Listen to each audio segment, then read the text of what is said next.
그래서 이거부터 공사를 해야 되겠다 싶어가지고 그걸 다 뜯어냈어요. 뜯어내고서는 거기 물관을 만들어가지고 글로 물이 안 들어오고 다 바깥으로 빠져나가게끔 공사를 했어요. 그리고 데크를 탁 뒤 옆에다가 깔았어요. 그 나무로 말이죠. 다리를 딱 깔아놓으니까. 그러니까 거기 가면 늘 어둠침침하고 그런 곳인데 얼마나 교인들이 좋아하는지 몰라요. 이제 글로만 다녀요. 글로만 다니고. 그렇게 했더니 진짜 물이 지하로 안 들어와요. 그래가지고 지하도 이제 그래도 이제 습기는 차니까. 그래가지고 뭐 한 달 전에 그래서 저희가 그 지하도 공사를 했어요. 싹 수리를 하고 전구도 아주 밝게 다시 갈고 말이죠. 싹 수리를 하니까 얼마나 이뻐졌는지요. 그래 카페를 아예 그냥 탁 만들어 놨더니 너무 좋아졌어요. 그냥 우리 교회에서 제일 좋은 곳이 됐어요. 거기가. 교인들이 틈만 나면 거기 내려가 있는 거예요. 틈만 나면. 다 그 지하 어둠컴컴하고 하니까 안 내려가던 데인데 그렇게 싹 뜯어놓고 싹 고쳐놓으니까 지금 교인들이 거기만 내려가가지고 무슨 모임만 있으면 거기에 앉아가지고 서로 얘기하고 대화하고 안 올라오셔요. 그래서 제가 그걸 보면서 아 그렇구나. 이거 왜 그냥 이대로 방치해두고 맨날 물 차는 곳으로 만들어놓고 이 공간을 그렇게 죽이고 살았나 싶은 생각이 들더라고요. 고치니까 달라지는 거예요. 시도하니까 되더라는 거죠. 오늘 우리 성도님들 가정도 그렇고요. 기업도 그렇고 문제 있습니까? 문제를 내버려 두지 마세요.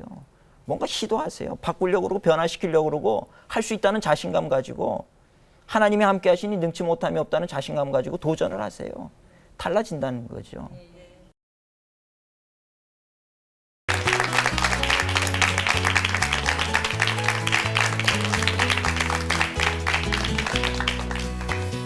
한 주간 동안도 믿음으로 승리하신 줄로 믿습니다. 우리 한 주간 사시면서 어떻게 행복하셨습니까? 사람은 누구나 이 행복하게 살기를 원하지요. 그래서 행복을 추구하며 사는 존재가 바로 우리 사람들이 아닌가 이렇게 생각을 합니다. 그래서 그 목적을 이루기 위해서 사람들이 보면 열심히 노력하잖아요. 우리 자녀들 보고도 너 공부 열심히 해라. 그래야 행복할 수 있다. 성공해야 행복하다. 좋은 대학 가야 된다. 또는 뭐 좋은 기업에 취직을 해야 된다. 그걸 위해서 지금 어렵고 힘들더라도 참아라. 이제 뭐 그렇게 우리가 많이 가르치는 모습을 우리가 볼 수가 있습니다. 근데 문제는 그렇게 열심히 산다고 과연 행복하게 살 수 있겠는가? 거기에 대해서 아무도 보장할 수 없다는 거죠. 그렇죠? 공부 잘해서 훌륭한 직장 취직하고 돈 많이 벌면 행복할 것 같지만 그러나 막상 또 그렇게 올라가 봐도 꼭 그렇지만은 않다 이런 경험을 하게 될 때가 많이 있습니다. 열심히 노력해서 성공은 했지만 고난과 고통의 문제가 사라지는 건 아니라는 거예요.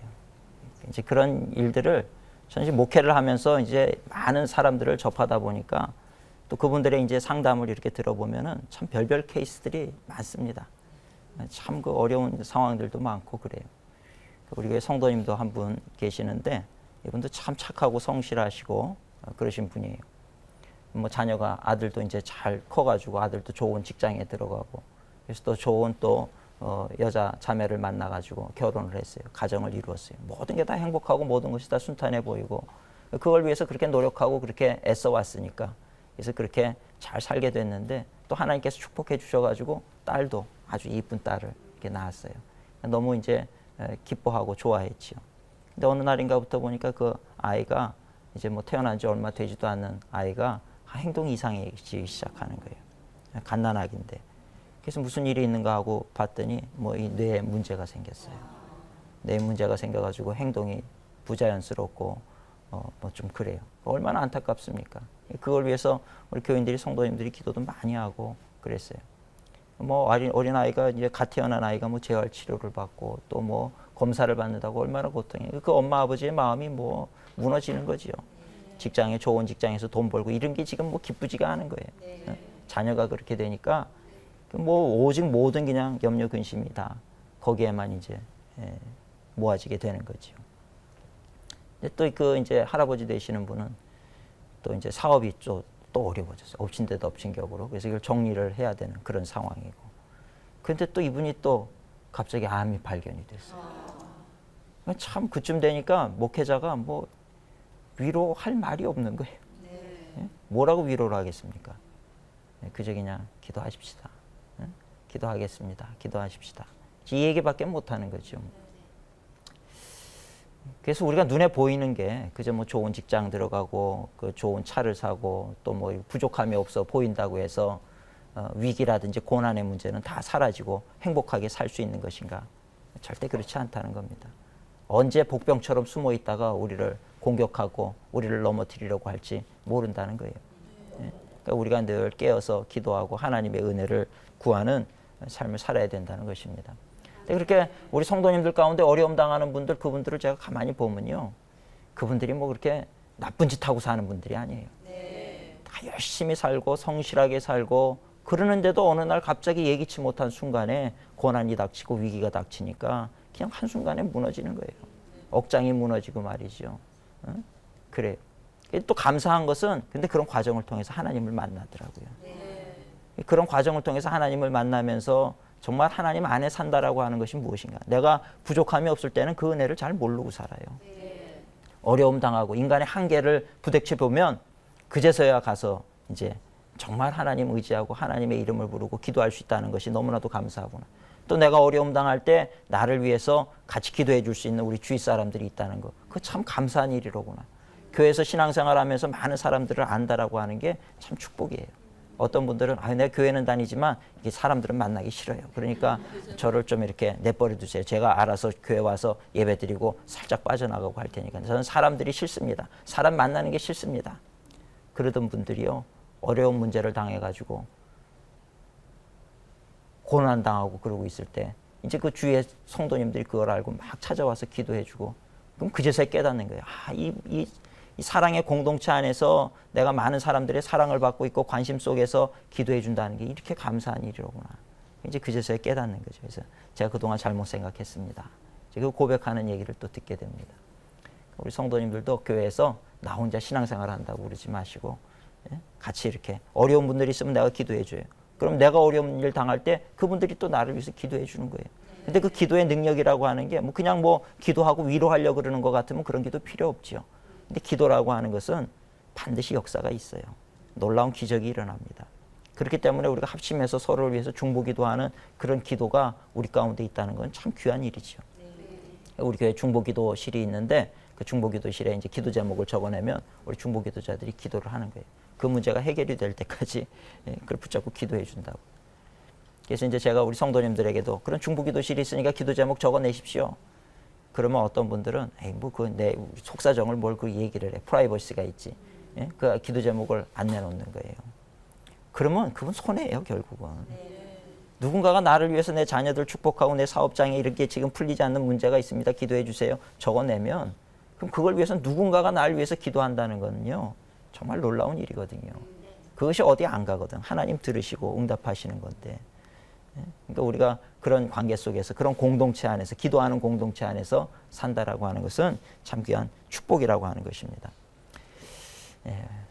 우리가 인생 살면서 이렇게 늘 고난과 위기의 문제, 내가 돈이 많다고 해서 우리를 피해가는 거 아니잖아요. 내가 성공했다고 해서 그것이 우리를 피해가는 거 아닙니다. 내가 뭐 세상 사람들에게 존경받는다고 해서 어려운 문제가 우리를 봐주고 넘어가지 않아요. 그건 언제 닥쳐도 닥치는 그런 일이라는 겁니다. 한 고비를 넘으면 또 한 고비가 기다리고 있고 한 고비를 또 넘으면 또 한 고비가 우리를 기다리고 있고, 그게 우리의 미래를 예측할 수 없는 거예요. 어떤 분들은 그래요. 목사님 좀 하나님께서 이 모든 것을 한꺼번에 쫙 보여주시면 좋겠다는 거예요. 그런데요, 그게 정말 좋을까요? 저는 아니라고 얘기해요. 그거 다 보여주면 아마 인생 살고 싶지 않을 겁니다. 지금 그냥 모든 게 평안하고 감사하니까 감사할 줄 믿고 사는 게 행복한 거지, 내가 내년 되면 이런 어려움 당하고 그 후년에는 또 자녀가 이런 어려움 당하고 그거 다 하나님이 알려줘 보세요. 인생 살기 싫다 그럴 거예요, 아마. 모르고 사시는 게 축복입니다. 이렇게 얘기하죠. 뭐 흔히 세상에 보면 이 점 치러 다니는 분들 있잖아요. 미래가 불확실하니까 점을 좀 보러 간단 말이에요. 그래서 그거 들려줄 때 점 하시는 분이 나쁘게 얘기를 해줬다 그래 보세요. 그럼 어떻게 받아들일까요? 에이, 저 점쟁이가 뭘 한다 그래. 이렇게 받아들이겠지, 그죠? 근데 또 좋은 얘기 해주면 그거 어떻게 해서든지 붙잡으려고 그러잖아요. 근데 그건 다 헛된 겁니다. 절대 그렇게 하시지 마시고, 그죠? 어떤 순간에든지 하나님께서 함께 하셔서 우리가 평안한 길, 행복의 길, 승리의 길을 걷게 된다. 이 믿음을 가지고 사는 자가 복된 거예요. 또 그렇게 그런 믿음을 가지고 살아갈 때 하나님께서 우리를 그렇게 축복하시고 인도하시는 줄로 믿습니다. 그래서 어려운 문제 닥치면 사람들은 말이죠, 다 저마다의 방법을 가지고 문제를 해결하려고 그래요. 근데 우리 기독교는 우리의 방법을 가지고 문제를 해결하지 않습니다. 하나님의 도우심을 구하는 거죠. 어려운 일 당하고 내가 어찌할 수 없는 상황을 닥쳤을 때 우리 기독교인들은 어디로 가요? 교회로 먼저 달려오는 거예요. 엎드려가지고 하나님 앞에 기도하는 거죠. 근데 엎드려서 기도했더니 이상하게 그 두렵고 염려가 되던 마음이 사라지는 걸 경험하는 분들이 많이 있어요. 기도를 막 눈물을 흘리면서 기도했는데 일어나서 집에 갈 때는 찬송을 하면서 가는 거예요. 내 문제를 하나님이 붙잡아 주시기 때문에 그런 거죠. 그죠? 처음에는 죽을 것 같아. 견딜 수가 없을 것 같아서 와가지고 그저 뭐 내 속에 있는 거를 다 토해내는 심정으로 하나님 앞에 눈물을 뿌리면서 기도를 했는데 어느 순간인가 하나님께서 사랑하는 딸아, 나를 만지시는 것 같고 나를 위로하시는 것 같고 그거를 경험을 하고 나니까 이상하게 내가 이 문제를 가지고 기도를 하고 이 문제를 가지고 내가 울었나 싶기도 하고 말이죠. 위로가 되고 평안을 얻는 그런 모습들을 많이 봅니다. 하나님 이제 그런 얘기를 하는 거예요. 목사님 이상해요. 기도했더니 그 마음에 염려가 없어지고 그러는데 이런 거 다 뭐예요? 저한테 질문을 하시거든요. 그럼 제가 얘기하죠. 하나님께서 자매님의 기도를 들으신 거예요. 응답하시고 함께 하신다는 증거입니다. 평안히 가세요. 하나님께 맡기세요. 우리가 그렇게 염려하고 근심한다고 키를 한 자를 더 할 수 있습니까? 우리가 염려하고 근심한다고 내 문제가 풀 수 있습니까? 못 푸는 거예요. 근데 하나님께서 우리가 기도했을 때 너의 기도를 내가 들었다. 내가 너의 기도를 듣고 응답하겠다. 그 증거로 주시는 게 지금 우리 성도님 마음속에 있는 그 평안입니다. 하나님께서 평안을 주셔야 사람은 평안한 거예요. 내가 아무리 안전한 곳에 있어도 두려워하고 염려하고 근심하고 걱정하는 거예요. 얼마 전에 보면 뭐 IT에서 지진이 나고 칠레에서 지진이 나고 다 지진이 나고 넘어지니까 제 마음속에 그런 두려움이 생기는 거예요. 저도 아파트 14층에 사는데 야 이거 지진 나가지고 무너지면 완전히 여기가 집이 아니라 그냥 산채로 매장이 돼서 무덤이 되겠구나 생각을 하니까 말이죠. 단독주택으로 이사를 갈까 싶기도 하고 별별 염려가 되고 근심이 다 되는 거예요. 단독주택 간들 안전하겠습니까? 그래서 하나님이 지켜주셔야지. 살고 죽는 거는 하나님의 권한이 달린 건데 그 생각을 하니까 마음에 평안이 오는 거예요. 그렇지. 하나님을 믿고 의지하고 사는 거지요. 내가 아무리 조심을 해도요. 그 옛날에 그 어떤 뉴스를 보니까 아니 맑은 하늘에 골프 치다가 벼락 맞아서 죽더라고요. 벼락이 떨어져서. 그 뭐 예상했겠습니까? 맑은 하늘에서 벼락이 떨어져가지고 골프를 쳤는데 벼락 맞아서 죽는 분도 있고. 비가 오는데 미국에서 있었던 일입니다만 비가 오는데도 이 트랙터를 가지고 나가서 더 열심히 살아서 오늘 내가 조금이라도 수확을 해야 되겠다. 트랙터를 타고 나가가지고 막 열심히 그 추수를 하는 거예요. 곡식을 거두고. 그렇게 유별을 떨면서 부지런한 사람은 어느 나라 사람이겠습니까? 한국 사람. 미국 사람들은 그냥 눈 오거나 비 오거나 하면 아무것도 안 해요. 근데 한국 분들은 그냥 한 푼이라도 더 벌어야 되겠다. 그날도 그냥 트랙터를 가지고 오늘 내가 추수를 해야 되겠다. 비가 오는데도 벼락 맞아가지고 돌아가신 거예요. 신문에 났는데 보니까 한국 분이에요. 그러니까 어떤 위기가 어떻게 닥칠지는 아무도 예측 못하는 거예요. 그러니까 하나님께서 지켜주지 않으면요 길을 가다가 넘어져도 다치고 어려움 당할 수가 있는 거고 하나님이 보호해 주시면 아무리 위험한 곳으로 간다 할지라도 머리털 끝 하나 상치 아니하는 것이 그것이 바로 믿음의 생활이라고 하는 것입니다. 저는 오늘 그래서 우리 기독교에서 말하는 위기 극복의 방법이 있어요. 고난을 이기는 비결, 위기를 극복하는 비결, 과연 어떻게 살아야 될 것인가. 세 가지 말씀을 잠시 전하고 함께 은혜를 나누고자 합니다.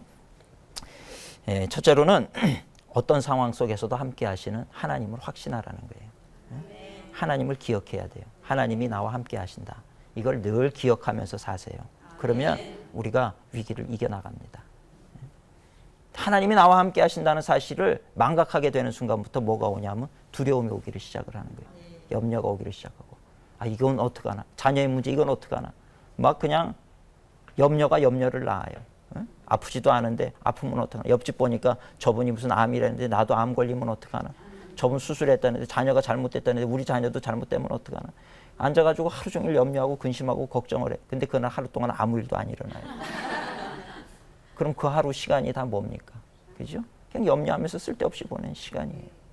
내 인생을 잘못 사는 거죠.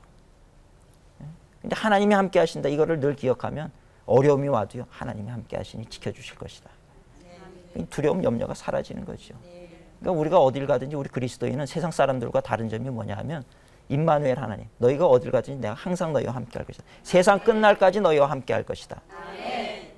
세상 끝나는 날까지 하나님이 나와 함께 하시고 세상이 끝나도 하나님은 나와 함께 하신다. 이것을 믿고 살면요, 이걸 기억하고 살면 우리가 어디서 무엇을 하든지 두렵지 않고 담대할 수 있다는 겁니다. 그 위기를 이기고 고난을 이기는 비결은 다른 데 있지 않아요. 하나님, 임마누엘의 하나님이 나와 함께 하신다. 이 사실을 분명히 기억하며 살 때 우리가 세상을 이기게 되는 줄로 믿습니다. 성경에 보면 성경에 나오는 많은 인물들이 있잖아요. 이들의 인물의 공통점은 뭐냐면 큰 인물일수록 큰 고난이 있었다는 거예요. 근데 이들은 다 그 고난을 이겼거든요. 요셉 보세요. 형한테 팔려갔던 그 요셉. 그 어렵고 노예로 팔려가가지고 그 노예 생활을 하면서도 그 위기를 이기고 또 감옥에 가서도 그 위기를 이기고 그리고 결국에는 애굽의 총리 대신이 돼가지고 가족을 살리고 많은 사람들에게 영향력을 미치는 그런 역할을 했잖아요. 근데 요셉이 그렇게 그런 모든 것들을 이겨나갈 수 있는 비결은요, 하나님이 함께 하신다는 믿음이 있었기 때문에 그래요. 이 믿음이 있으면 내가 지금 당장 어려운 일 가운데 떨어졌다 할지라도 이걸 통해서 하나님께서 깨닫게 하시고 뭔가 교훈하시고 이 일을 통해서 뭔가 하나님이 축복하시는 일이 분명히 있을 것이다. 이걸 확신하게 되기 때문에 고통이 고통으로 여겨지지 않아요.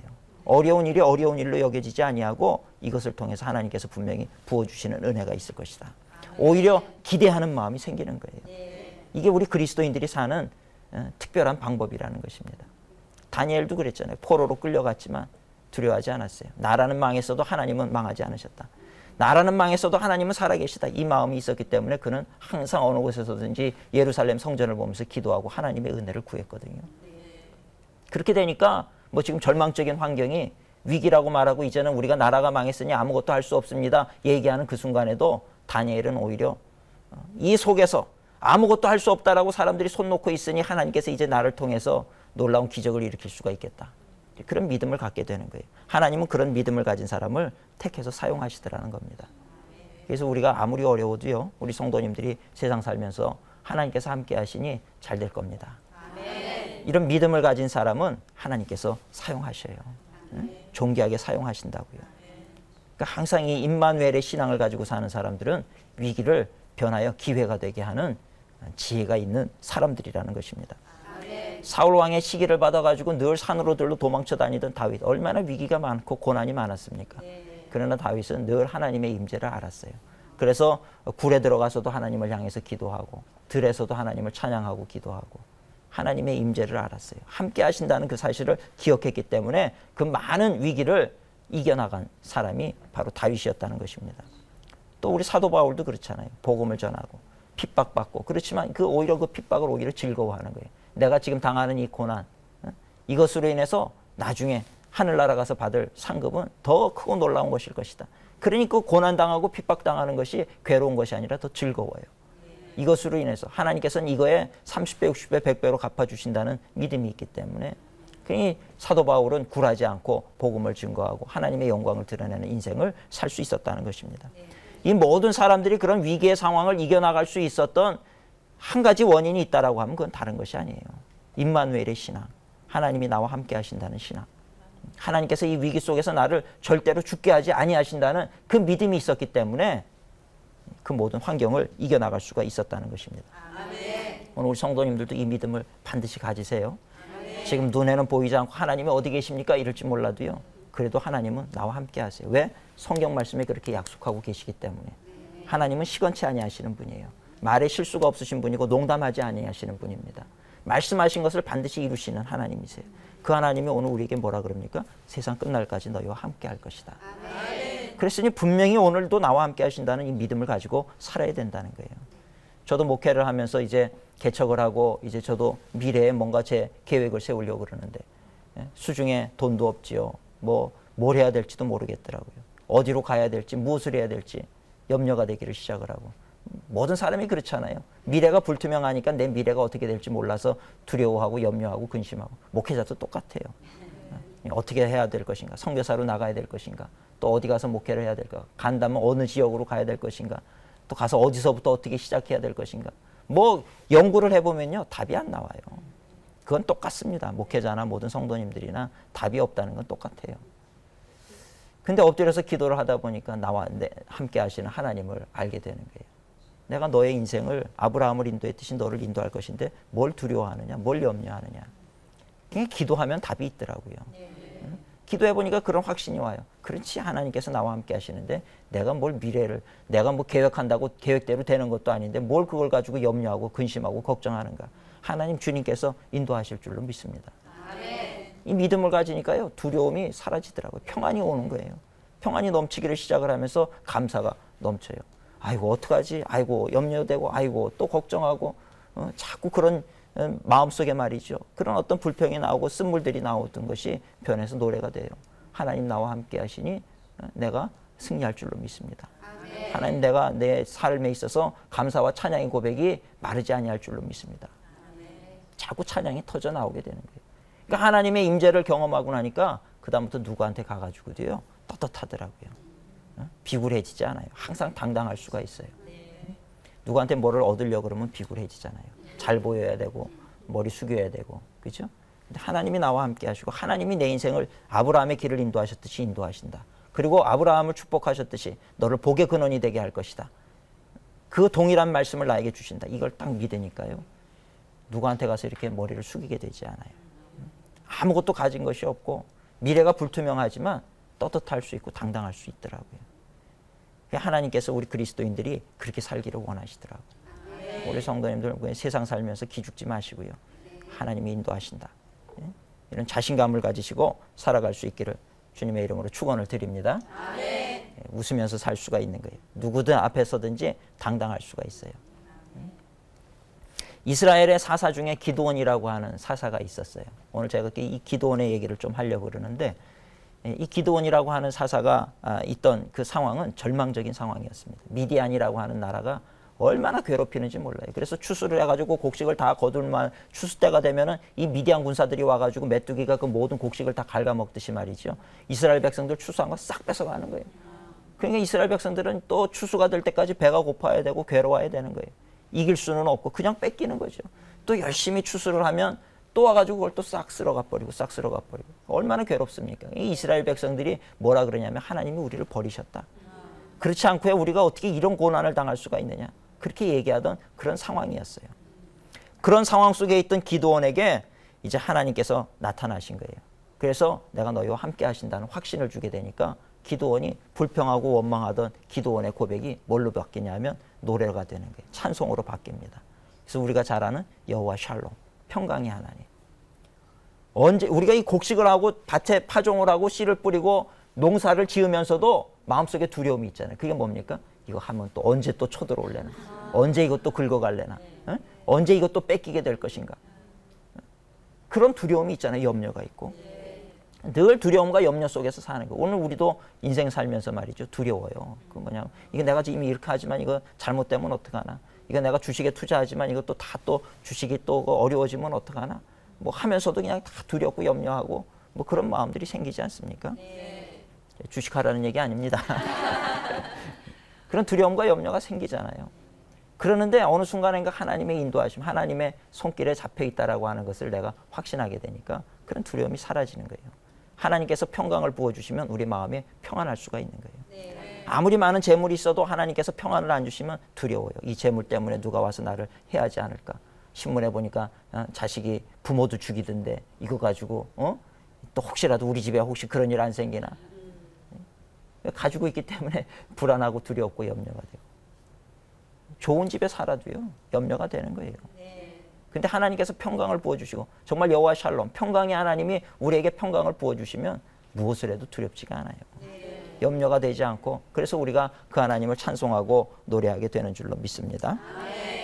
근데 이 기드온이 그렇게 절망하고 있다가 그렇게 하나님을 노래할 수 있게 바뀐 이유가 뭐냐면 하나님을 만났거든요.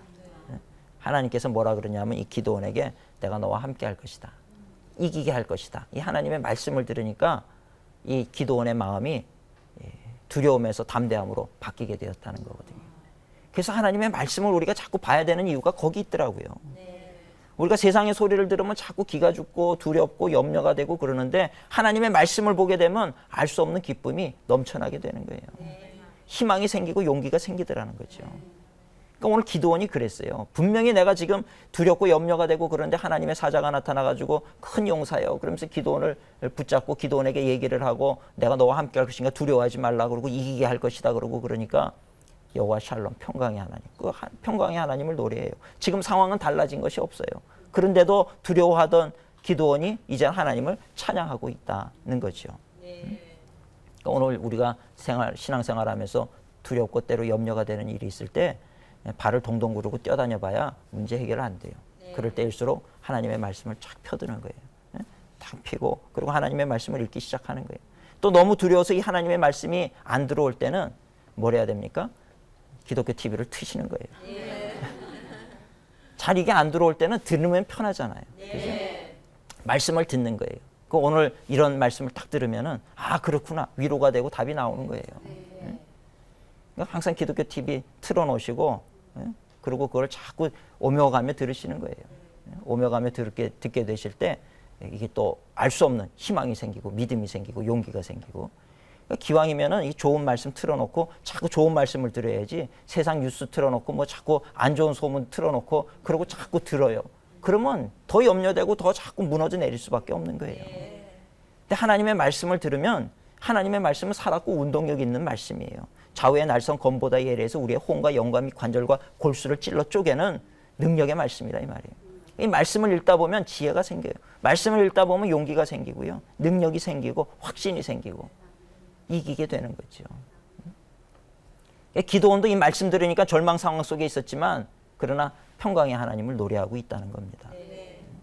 그러니까 오늘 우리도 그래서 말씀을 늘 가까이 하시기를 축원합니다. 약속의 말씀을 자꾸 들어야 되는 거죠. 근데 기도원이 보니까 처음에는 자신을 뭐라고 고백하냐 하면 나는 나약한 자입니다. 나는 아무것도 할 수 없는 자입니다. 그렇게 지금 얘기를 하고 있거든요. 나는 내 아버지 집에서도 가장 작은 자입니다. 대부분의 사람들이 그렇게 생각을 하거든요. 그런데 하나님께서는 말씀을 주시면서 너 그렇지 않다. 그리고 내가 너와 함께 할 것이니까 이기게 될 것이다. 이 말씀을 들으니까 알 수 없는 용기가 생기고 흔들리지 않게 되더라는 것입니다. 오늘 우리 사람들이요 어디에 있든지 하나님 나와 함께 하신다는 그 임마누엘 하나님의 믿음, 확신을 가지게 되면 우리는 두렵지 않아요. 제가 우리 딸에게 이제 가끔 심부름을 시키거든요. 너 밖에 나가서 뭐 과자 좀 사오거라. 이제 이렇게 시키면 절대 안 나갑니다. 밤에 무서운데 어디를 나가냐는 거예요. 절대 못 나간다는 거예요. 근데 제가 나가면요 따라와요. 밤에 무섭지 않아? 아버지랑 함께 가는데 뭐가 무서워? 밤이라는 상황은 똑같잖아요. 그렇죠? 밤이라는 상황은 똑같아요. 혼자 가려고 그러면 두렵지만 아버지가 간다 그러면 밤이 아니라 그보다 더한 거라 할지라도 두렵지 않다는 거예요. 제가 그 모습을 보면서 야 우리의 신앙이랑 비슷하구나. 오늘 우리가 세상에 살려고 그러면 두려워. 이거 하려고 해도 두렵고 이거 하다 또 잘못되면 어떡하나 싶고 이거 하다 실패하면 어떡하나 싶고 망하면 어떡하나 싶고 또 아프면 또 어떡하나 싶고 그렇잖아요. 근데 하나님이 지키시고 함께 하신다는 사실을 알면 두려울 것이 없는 거예요. 제가 대학교 친구가 아주 친한 친구가 있었는데 이 친구가 군대를 갔는데 간염이 걸렸어요. 전 간염이 그렇게 무서운 줄 몰랐어요. 간염이 걸려가지고 그 병원에 국군병원에 이제 입원을 하게 됐는데 근데 이 친구가 이제 뭐 그거 가지고 어떻게 제대를 했어요. 그래서 야 간염인데 제대를 시켜주나 그렇게 생각을 한 거예요. 근데 이제 우리 집에 와가지고 같이 이제 친한 친구니까 같이 식사를 하는데 근데 제가 이 친구는 굉장히 꺼려 하더라고요. 관념이 이제 옮으면 어떡합니까? 근데 저를 생각하는 마음에서 따로 이렇게 자꾸 하려고 그래서 제가 그 친구한테 뭐 그럴 거 뭐 있어. 그냥 친구인데 하는 마음으로 그냥 같이 막 김치도 같이 먹고 이 국도 같이 숟가락을 넣어서 이제 같이 먹고 막 그랬어요. 그랬더니 이 아이가 그러면 안 된다는 거예요. 그러면 안 된다 그래서 내가 괜찮아. 뭐 그런 걸 가지고 그래. 또 거기 또 친구가 우리 집에 왔는데 또 끊어놓고 저 떨어지라 그러고 그럴 수 없잖아요. 그래가지고 그렇게 했어요. 그런데 그 간염이 참 무서운 게 재발이 되니까 아이가 죽더라고요. 얼마 지나지 않아서 이 아이가 죽었어요. 친구가. 그래가지고 화장을 해가지고 그 뼈가루를 제가 이렇게 해가지고 뿌렸어요. 친구 죽는 걸 이제 대학교 때 경험을 하면서 참 마음이 이제 아팠지요. 그런데 그 죽고 나니까 괜히 이게 좀 소위 이제 불안한 생각이 드는 거야. 이거 걔랑 같이 이렇게 먹었는데 이게 잘못됐으면 어떡하나. 근데 또 한순간에 또 다른 마음으로는 하나님이 뭐 함께 하시는데 뭐 지켜주시는데 뭐 그게 문제가 되겠나 이런 생각이 있었고요. 근데 다 커가지고 제가 이제 신체 뭐 건강 검진을 받으면서 이렇게 해보니까 저 간염 항체가 생겼다는 거예요. 제가 저 안에 간염 주사를 맞은 적이 없는데 어떻게 간염 항체가 생겼다는 게 뭡니까? 그러니까 간염이 살짝 앓다가 갔다는 거예요. 그래서 항체가 생겨버렸다는 거예요. 근데 제가 간염 항체가 생길 일이 뭐가 있습니까? 그 친구랑 같이 했던 그의 생각이 나더라고요. 그러면서 드는 게 하나님께서 지켜주시는구나. 하나님이 지켜주시니까 그런 것들도 오다가 사라지고 오히려 항체가 생기게 하시고 이게 다 하나님의 은혜로구나. 이제 그런 생각을 나중에 하게 됐어요. 그러니까 하나님이 지켜주시면 우리가 그렇게 해도 하나님께서 지켜주시면 건강할 수 있다는 거예요. 그냥 하나님이 지켜주지 아니하시면 내가 아무리 뭐 전염병 환자가 떨어져 있고 내가 내 건강 지킨다고 노력하고 애써도 죽을 병 걸려서 죽더라 이 말이죠. 그러니까 오늘 우리가 늘 이 하나님께서 함께 하신다는 이 믿음을 가지고 살아가게 될 때 우리는 항상 어디서나 담대하게 살아가게 되고 위기를 이기게 될 줄로 믿습니다. 사도행전 16장에도 보면 바울과 실라 얘기가 나오잖아요. 빌립보 감옥에 갇혔는데 이 바울과 실라도 하나님이 함께 하신다는 확신을 가졌거든요. 그러니까 그 감옥에 갇혔지만 불평하지 않고 뭘 했습니까? 찬송하고 기도했어요. 그랬을 때 기적이 일어나고 간수장을 오히려 위로하는 그런 일이 일어나게 되더라는 거죠. 감옥 안에 있는 사람이 감옥 밖에 있는 사람을 위로하는 거예요.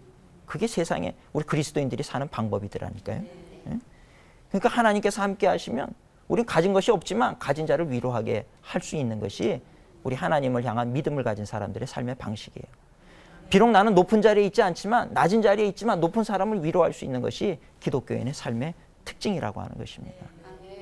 그것이 어디서부터 오느냐? 하나님 나와 함께 하신다는 그 분명한 믿음을 가진 것에서부터 시작이 된다는 거예요. 그럴 때 우리는 항상 평안할 수 있고 하나님 앞에 찬양하는 인생이 되는 줄로 믿습니다. 시편 4편 8절에 보니까 내가 평안히 눕고 자기도 하리니 나를 안전히 살게 하시는 이는 오직 여호와시니라. 참 귀한 말씀이죠. 평안히 눕고 자기도 하리니 나를 안전히 살게 하시는 이는 오직 여호와이시니라. 그러니까 하나님이 함께 하시면 우리는 두 발 뻗고 잘 수 있는 거예요. 평안하게 자고 평안히 일어나고. 오늘 우리가 이 임마누엘의 믿음을 가지고 항상 고난이 오고 위기가 온다 할지라도 그걸 이기시기를 축원합니다. 우리가 잘 부르는 복음성가가 있잖아요. 동남풍아 불어라, 서북풍아 불어라, 가시밭에 백합화, 예수 향기 날리니 할렐루야 아멘. 그게 우리의 신앙의 고백이 돼야 되는 거예요. 동남풍이 불어봐야 시원한 겁니다. 서북풍이 불어봐야 그래 좀 시원하다. 네가 더 시원하다. 이제 그러고 그걸 그냥 우리가 이겨나갈 수 있는 힘이 생기는 거예요. 산들바람만 불어도 이거 우리 죽게 됐다 두려워하고 염려하면 우리 모든 게 다 무너져 내려요. 그냥 하나님 나와 함께 하신다는 신앙이 있으면 그런 거 두려워하지 않고 오히려 이 속에 하나님의 예배하심이 있고 축복하심이 있다. 그걸 확신하게 되고 이기게 되는 줄로 믿습니다. 그래서 우리가 위기를 극복하는 첫 번째 비결은 하나님이 나와 함께 하신다. 어디 가든지 무엇을 하시든지 이 사실만큼은 결코 잊어버리시면 안 되는 거예요. 내 이름은 잊어버려도 하나님 나와 함께 하신다는 이 사실은 잊어버리시면 안 돼요. 이 믿음을 가지고 살기를 축원합니다. 두 번째로 위기를 이길 수 있는 비결은 자신을 과소평가하지 말라는 거예요. 내 자신을 과소평가하지 마세요. 인생 살면서 자기 자아상이라고 하는 게 참 중요합니다. 내 자아상, 어떤 자아상을 가지고 있는 부정적인 자아상을 가지고 있는 사람은 늘 부정적이 돼요. 그래서 부정적인 결과를 낳게 되지만 긍정적인 자아상을 가진 사람은 항상 긍정적이고 긍정의 열매를 거두게 되어 있어요. 인생의 한 가지 신비가 뭐냐 하면 한 가지 비밀인데 알려드릴게요. 된다고 생각하면 되더라는 거예요. 안 된다고 생각하면 절대 안 됩니다. 그러나 된다고 생각하면 반드시 되는 거예요. 그래서 해보지 않고 포기하는 사람 가장 어리석은 사람이라는 거예요. 세상에 과학자들이 많잖아요. 과학자들이 뭘 막 연구를 해가지고 발명을 하고 이 전구를 만들고 자동차를 만들고 비행기를 만들고 그런데요. 세상에 그 어떤 과학자도 한번 머릿속에 될 것이다 싶어가지고 한번 뚝딱뚝딱 했는데 나온 사람 없어요.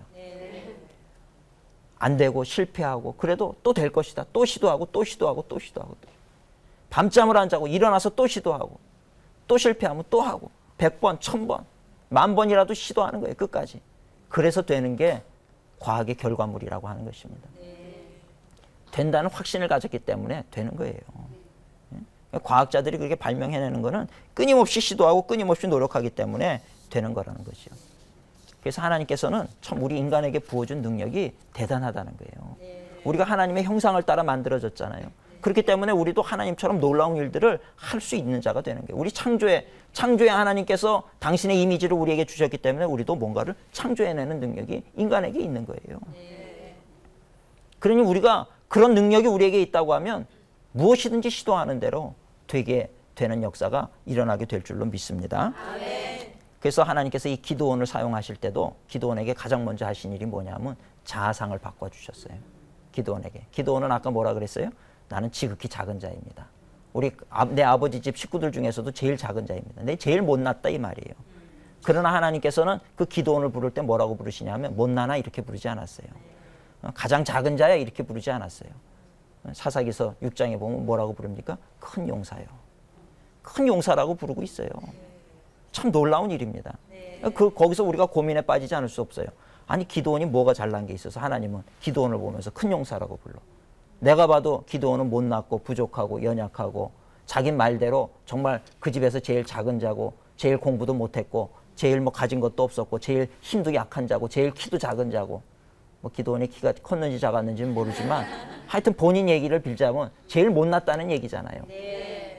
객관적으로 보면 이 못나나 그랬어야 맞는데 하나님께서는 그런 못난이를 뭐라고 부릅니까? 큰 용사요. 이렇게 불렀다는 거예요.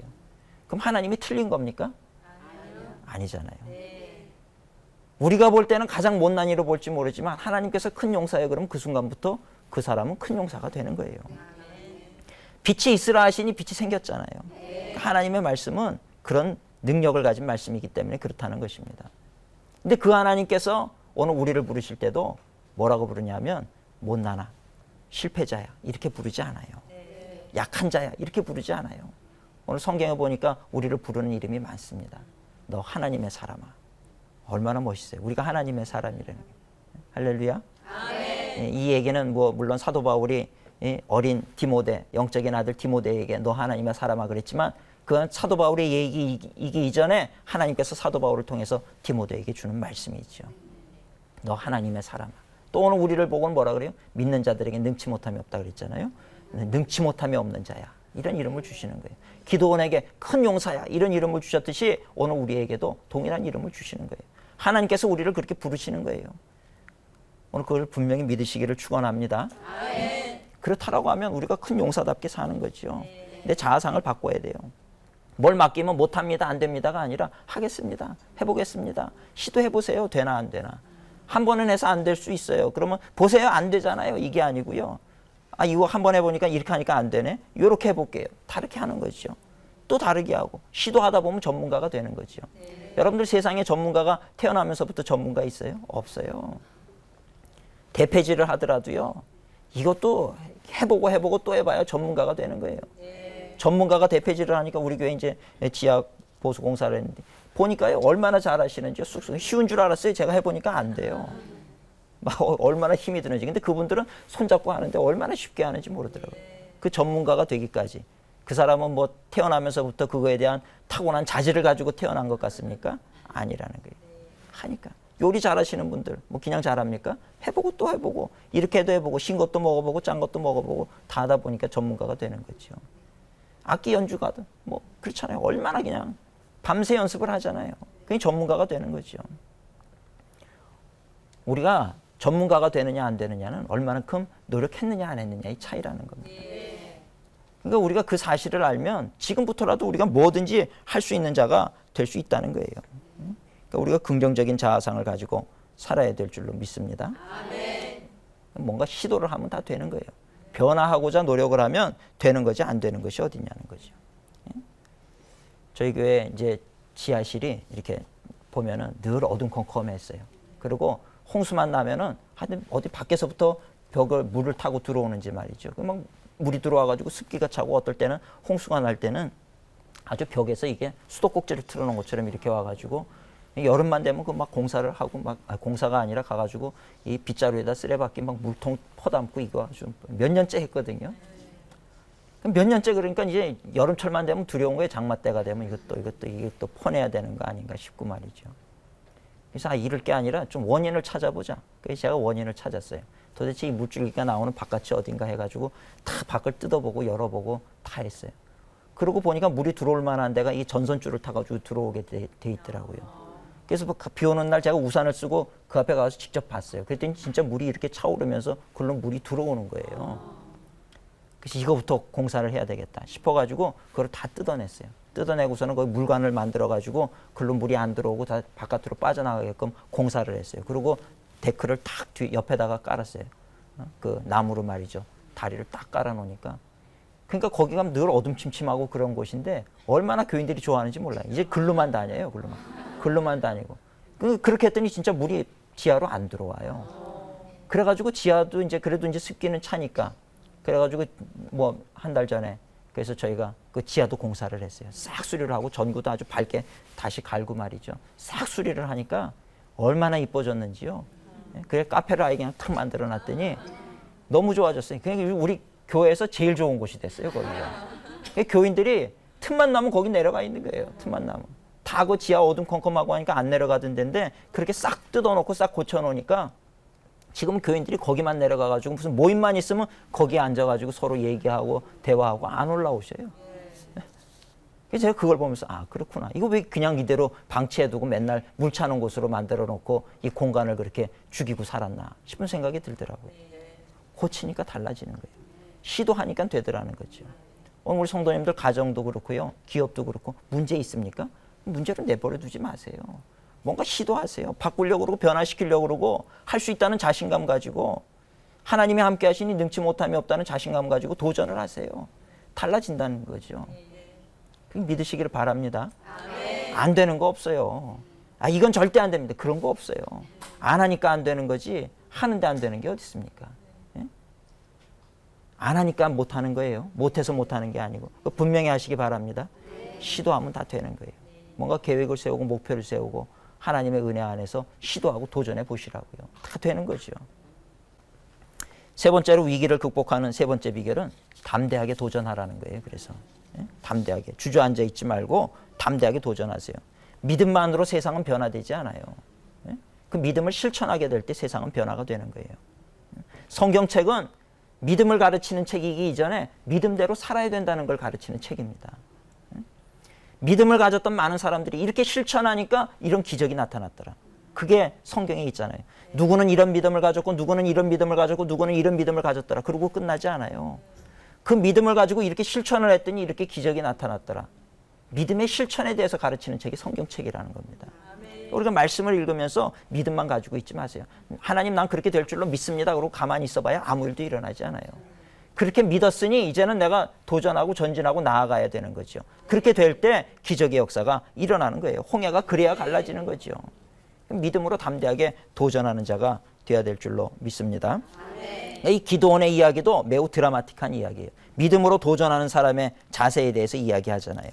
이스라엘을 공격하기 위해서 미디안 군사들이 이 바닷가에 그 모래사장의 모래만큼 바닷가의 모래만큼 많이 모여 있었다 그랬어요. 그러니까 우리가 대적하자, 싸우자, 우리가 이대로 당할 수는 없다. 기드온이 깃발을 들고 서니까 32,000명이 모여왔어요. 32,000명이 모여왔는데 그 수도 뭐 그 미디안 군사에 비하면 너무나도 미비한 숫자이기 때문에 이길 수가 없는 숫자지요. 근데 이거 가지고 이길 수 있겠나 기드온이 이렇게 보고 있는데 하나님이 뭐라 그러시냐 하면 두려운 사람들은 돌려보내라는 거예요. 그래서 기드온이 서가지고 조심스럽게 혹시 여기 두려운 사람 있으면 집으로 돌아가십시오. 나라를 사랑하는 마음으로 우리는 돌아갈 수 없습니다. 그러면 좋겠는데 22,000명이 돌아가 버린 거예요. 반도 넘는 수가 돌아가 버린 거예요. 10,000명이 남은 거예요. 10,000명이. 기드온의 가슴이 어땠겠습니까? 간이 콩알만해졌겠죠. 이건 뭐야 이래가지고 어떻게 이길 수가 있겠어. 염려되지 않겠습니까? 근데 하나님께서 그것도 많다는 거예요. 그것도 많다. 그래서 그 시냇가에서 물을 먹게 하는데 그 물을 먹는 걸 보니까 300명은 무릎을 꿇고 적을 경계하면서 이렇게 손으로 떠서 먹는 사람이 있고 나머지 사람들 9,700명은 그냥 엎드려가지고 그냥 물에다가 코를 박고 물을 먹더라 이 말이에요. 그러니까 하나님께서 저 사람들은 싸울 자세가 안 됐으니까 다 돌려보내라. 300명을 돌려보내면 좋은데 9,700명을 돌려보내고 300명만 남았어요. 그 300명을 가지고 어떻게 하겠어요. 근데 저는 이 말씀을 보면서 야 우리가 신앙인이 가져야 될 신앙의 자세가 여기 있구나. 정말 믿음이 있는 사람이라고 하면 우리가 두려워해서는 안 돼요. 두려워해서는 아무 일도 이루지 못합니다. 여호수아와 갈렙처럼 그 가나안 땅에 들어갈 때 그 큰 장성들을 향해서 뭐라 그럽니까? 저들은 우리의 밥이라 그랬어요. 두려워하지 않았어요.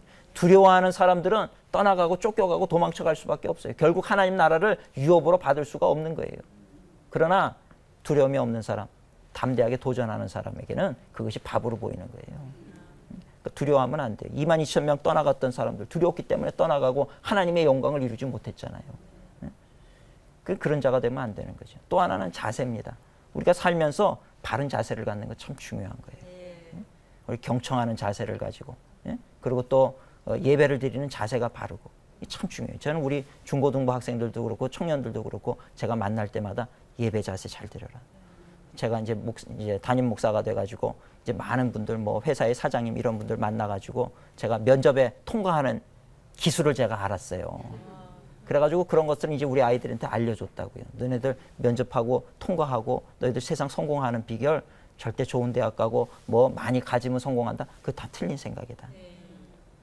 만약에 이제 저에게 이제 그 외국에 있는 제가 졸업한 학교에서 장학생을 하나를 좀 보내라. 그리고 공부를 좀 시켜라. 그럴 때 내가 누구 뽑을 것 같으냐. 내가 그 얘기를 했어요. 너희들 중에서 내가 사람을 하나를 뽑아가지고 장학금을 주면서 보낸다 그랬을 때 내가 누구 뽑을 것 같아? 너희 중에 공부 잘하는 애 뽑을 것 같아? 똑똑한 애 뽑을 것 같아? 아니야. 하나님 앞에 예배드리는 자세 바로 돼 있고 그리고 인사 잘하고 자세가 바른 사람 그 사람 뽑아서 보내지 내가 똑똑한 사람 안 보내. 너희들이 어딜 가든지 사랑받는 사람이 되려고 그러면 거기 가서 웃 어른한테 인사 잘하고 그 웃 어른이 얘기할 때 귀담아 듣고 회사 가서도 그런 사람이 직장 상사에게 사랑받고 존귀 여김받는 사람 되고 승리하는 사람 되지. 자기 잘났다 그러고 그렇게 까불고 다니고 그런 사람들 직장 상사가 중요한 일 맡길 것 같아? 안 맡겨. 절대 안 맡겨. 그러니까 너희들 인생 성공하는 비결은 웃 어른 얘기 귀담아 듣고 경청하고 자세 바른 자세 갖고 무엇보다도 하나님 앞에 예배할 때 바른 자세를 가져. 그럼 너희들 정말 하나님이 축복하시고 존귀한 지도자가 되게 하신다. 제가 이 얘기를 가르치거든요. 이 얘기를 들으면 아이들이 그 다음 주부터 예배 자세가 달라져요. 인사도 안 하고 지나치던 애가 저기서부터 달려와가지고 저한테 인사를 하더라고요. 기도원의 300용사의 얘기는 바로 그 얘기입니다. 두려워하는 사람 하나님의 역사를 이루지 못해요. 믿음의 자세가 바로 돼 있지 않은 사람 하나님께서는 들어쓰시지를 않아요. 그러나 그렇게 되면 300명이라고 하는 소수이지만 그 소수를 가지고도 기적의 역사를 이루고 승리하는 얘기가 성경에 나오잖아요. 칼 들고 가지 않았어요. 뭐 가져갔습니까? 항아리 안에 횃불 하나 숨기고 나팔 하나 들고 갔어요. 밤에 잘 때 300명이 100명씩 세대로 나눠가지고 깨트리고 나팔을 불고 횃불을 흔드니까 자다가 일어나가지고 놀래가지고 미디안 군사들이 서로 죽였어요. 서로 지리멸렬 다 전멸하게 되고 이스라엘 백성 300명은 머리털 것 하나 상치 않았어요. 그저 나팔 불고 항아리 깨고 축제를 벌였어요. 그랬더니 스스로 멸망하더라는 거예요. 이게 하나님께서 우리가 인생을 승리하게 하는 비결이라는 겁니다. 우리 성도님들 세상 살면서요. 이 믿음을 가지면 우리 앞에 위기도 그렇게 사라질 줄로 믿습니다. 우리는 하나님 앞에서 찬양하고 예배할 때 또 믿음으로 담대하게 나아갈 때 우리 앞에 있는 문제들은 하나님께서 다 처리하시는 거예요. 전쟁은 하나님께 속한 것이기 때문에 그렇습니다. 우리의 인생도 하나님께 속한 거예요. 그거를 분명히 믿고 하나님이 나와 함께 하신다는 분명한 믿음. 그리고 나는 할 수 있다는 긍정적인 자아상. 그리고 믿음으로 도전하며 나아갈 때 우리 앞에 어떤 태산과 같은 문제가 있다 할지라도 그것이 다 그 위기가 변하여 기회가 되고 축복으로 변화되는 역사가 일어나게 될 줄로 믿습니다. 어떤 환경 속에서도 두려워하지 마시고 믿음으로 승리하며 나아가시는 우리 모든 성도님들 되시기를 주님의 이름으로 축원을 드립니다. 한 주간 동안 승리하시기를 축원합니다.